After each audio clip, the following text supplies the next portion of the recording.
Bonjour, Emmanuelle Lapierre-Fortin, stagiaire étudiante sur le projet. J'ai le grand plaisir de vous présenter le cadre conceptuel sur l'accompagnement que notre équipe de projet a développé pendant nos réflexions sur les apprentissages liés au projet. Donc, le cadre est inspiré du travail de Ray Capps à l'Université Concordia et notre équipe l'a adapté à nos besoins et puis après, c'est nous qui avons généré aussi le contenu qu'on y retrouve. Donc, le contenu se situe au centre du cadre. Pour cette vidéo-ci, ce que je vais faire, c'est vous parler du cadre, comment il est construit et comment on peut l'utiliser et le lire. Et ce sont mes collègues après qui vont aller dans le cœur du contenu et vous présenter les apprentissages. Donc, pour ce qui est de nous, on va rester sur cette même diapo-là et puis je vais vous montrer un peu comment le cadre fonctionne. Donc, premièrement, le cadre, dans le fond, son utilisation sert à relever les éléments les plus pertinents qui ont trait à la profession déployée, soit l'accompagnement ici, la thématique du projet, l'entrepreneuriat, le contexte social du projet, soit le fait que ce soit collectif, et finalement, les caractéristiques du système client, ici, les femmes CRI. Donc, dans le cadre, chaque ligne correspond à un de ces éléments.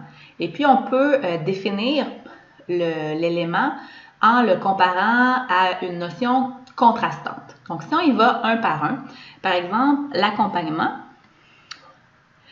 peut être contrasté avec une notion de prise en charge par un consultant expert ou de réalisation de tâches par un consultant exécutant. Ensuite, par rapport à la thématique, un accompagnateur qui aurait un groupe sur un projet qui n'est pas entrepreneurial, par exemple un projet de changement de carrière, aurait besoin de d'autres compétences que dans notre cas où est-ce qu'on travaillait vraiment sur l'entrepreneuriat et puis le développement d'une entreprise.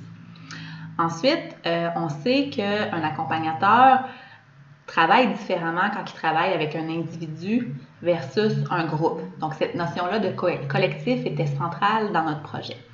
Finalement, tout accompagnateur chevronné sait qu'il doit adapter ses interventions à son système client. C'est-à-dire que d'intervenir avec un groupe de cadres du secteur de la santé dans le sud du Québec, c'est différent que d'accompagner un groupe de femmes CRI dans le nord du Québec. Ensuite, si on veut ajouter un autre niveau à la lecture du cadre, chaque élément est décliné en 3 sous-catégories de la pratique d'accompagnateur, c'est-à-dire le savoir ou les connaissances plus théoriques, le savoir-faire, soit les compétences pratiques et techniques, et le savoir-être, qui peut être compris comme l'attitude ou bien encore la posture. Et c'est l'ensemble du savoir, savoir-faire et savoir-être qui a permis à l'équipe de projet de réaliser pleinement son rôle.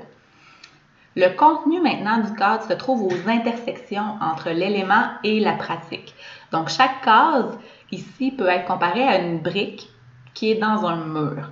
Donc, chaque brique est importante et doit être présente pour que le mur soit solide. S'il y en a une qui est fissurée ou qui est moins forte, c'est un maillon faible, les autres peuvent compenser, mais jusqu'à un certain point. C'est-à-dire qu'il faut quand même avoir l'ensemble de ces éléments-là pour être efficace en tant qu'accompagnateur dans le contexte du projet. Donc, dans les prochaines vidéos, l'équipe va vous présenter les principaux apprentissages qu'on a relevés pour chacun des éléments du cadre. Donc, je vous imagine bien curieux, ayant certains mots déjà devant les yeux. Donc, je vous souhaite un bon visionnement et une bonne plongée dans nos apprentissages.